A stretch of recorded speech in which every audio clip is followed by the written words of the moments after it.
नमस्कार जय जगन्नाथ दर्शक बंधु आपने बहुत प्रश्न पचारिଛନ୍ତି जे आम केउ तिथि रे एवं केउ कार्य पई रुद्राभिषेक करिवो देखंतु जीवन में जेते सब ग्रह कष्ट रही आपण रुद्राभिषेक माध्यम रे ए सबूर खंडन करि परिबे तेबे केउ तिथि रे कले रुद्राभिषेक शुभ फल मिलता है आम रुद्राभिषेक मन इच्छा करदे सर्वमंगल जगन्नाथ कहीकि कर केबे भी नुहे शास्त्र रे स्वतंत्र विषय रही रुद्राभिषेक पाई एवं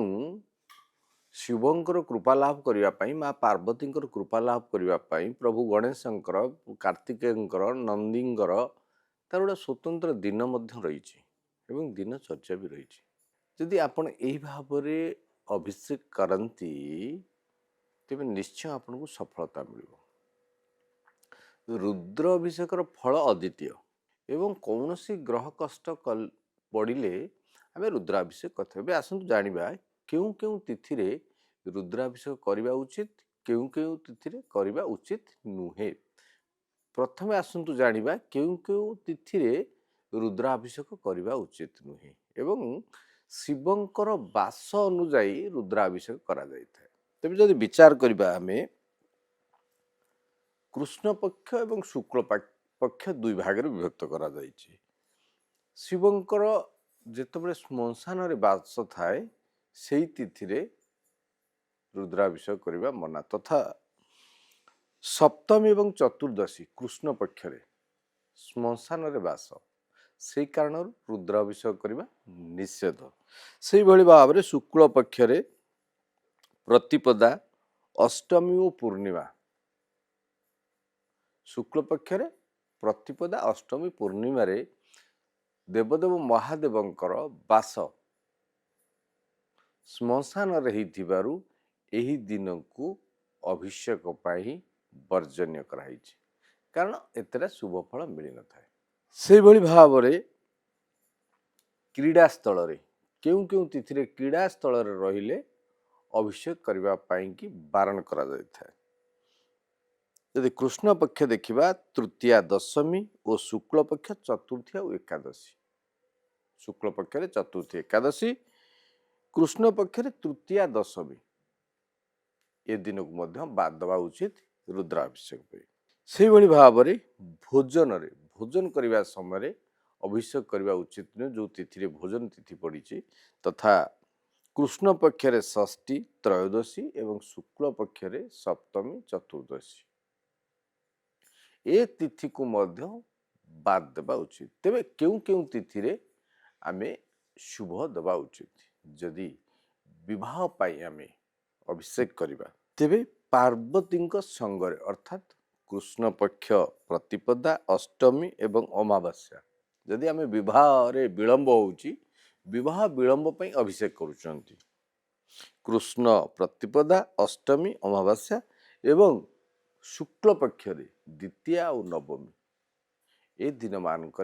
अभिषेक कले विवाह बहुत शीघ्र हो जाए जदि विवाह विलंब होची विवाह जातक चक्र समस्या रही तेबे विवाह आपण को भूमिगत समस्या रोची जमी जमा समस्या रोची तेबे कैलाश रे बास समय रे यही उपाय आपण करि अर्थात चतुर्थी एकादशी कृष्ण पक्ष रे पंचमी द्वादशी शुक्ल पक्ष रे यही उपाय आपण करि यही समय रे आपण अभिषेक करि से भली भाव रे पंचमी द्वादशी जदि राजयोग इच्छा प्रकाश करुचंती राजयोग पे आपण अभिषेक करिया पे चाहूचंती तेबे वृषभ पीठी रे अत्यंत शुभ होता है तेणु पंचमी द्वादशी षष्ठी एवं त्रयोदशी पंचमी द्वादशी होची कृष्ण पक्ष षष्ठी और द्वादशी शुक्ल पक्ष यही दुई दिन जदि आपण यही दिन मानक अभिषेक करिवे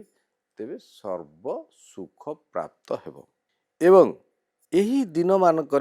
यथा पार्वती संगरे कैलाश रे वृषभ पीठी रे थिबा तिथि गुड़िक अत्यंत शिव पूजन पाई अत्यंत शुभ होता है तेणु कृष्ण पक्ष प्रतिपदा चतुर्थी पंचमी अष्टमी एकादशी द्वादशी और अमावास्या अत्यंत शुभ। से भाव में शुक्ल पक्षरे द्वितीया पंचमी षष्ठी नवमी द्वादशी त्रयोदशी तिथि रे आपण जदि अभिषेक करती तेरे सर्वसुख लाभ हम।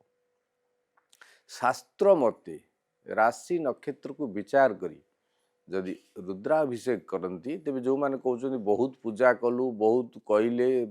ज्योतिर्विद आमको परामर्श देले आमे किछि फल पाइलुनी ताहा मिथ्या।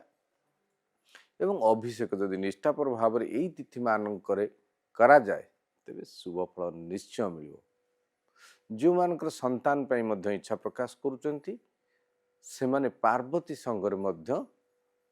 जो तिथि रे देवदेव महादेव थे से तिथि रे आपण जदि पूजा अर्चना करते तेरे संतान कारक मध्य होता है। तेरे यही तिथि रे आपण करंतु अभिषेक रुहंतु खुशी। जय जगन्नाथ।